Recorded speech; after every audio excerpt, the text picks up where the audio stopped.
Star మాలో రాత్రి 7 గంటలకు టెలికాస్ట్ అవుతున్న సీరియల్ చిన్ని. చిన్ని సీరియల్లో మెయిన్ లీడ్గా మొదట మధుమిత క్యారెక్టర్లో కావ్య భగవాన్ యాక్ట్ చేశారు. కానీ తర్వాత కొన్ని కారణాలతో తను సీరియల్ నుండి క్విట్ అయ్యారు. ఇక దాని తర్వాత మెయిన్ లీడ్గా స్మృతి సీరియల్లోకి ఎంట్రీ ఇచ్చి ప్రస్తుతం మధుమిత క్యారెక్టర్లో ఆడియన్స్ను అలరిస్తున్నారు.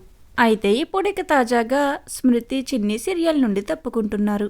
తనకున్న కొన్ని పర్సనల్ రీజన్స్ కారణంగా తను సీరియల్ నుండి క్విట్ అవుతున్నట్లుగా తెలుస్తుంది. అయితే ఇకపై చిన్ని సీరియల్లో మెయిన్ లీడ్గా ఆడియన్స్ కు బాగా సుపరిచితమైన యాక్ట్రెస్ నటించనున్నారు. తనే రక్షా గౌడ.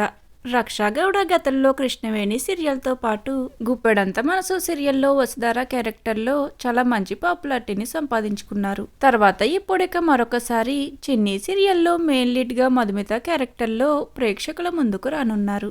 ఈ కాలానే ఈ ఫిబ్రవరి 16 నుండి చిన్ని సీరియల్ టైమింగ్స్ ను చేంజ్ చేసి సాయంత్రం 6 గంటలకు ప్రసారం చేయనున్నారు. నువ్వు లేక నేను లేను సీరియల్ ను రాత్రి 7 గంటలకు టెలికాస్ట్ చేయనున్నారు. మరి చిన్ని సీరియల్ టైమింగ్స్ ను చేంజ్ చేసి 6 గంటలకు టెలికాస్ట్ చేయడంపై మీ ఒపీనియన్? అలానే చిన్ని సీరియల్లో మెయిన్ లీడ్ గా స్మృతి సీరియల్ నుండి తప్పుకుని రక్షా గౌడ ఎంట్రీ ఇవ్వడం మీకెలా అనిపిస్తుంది అనేది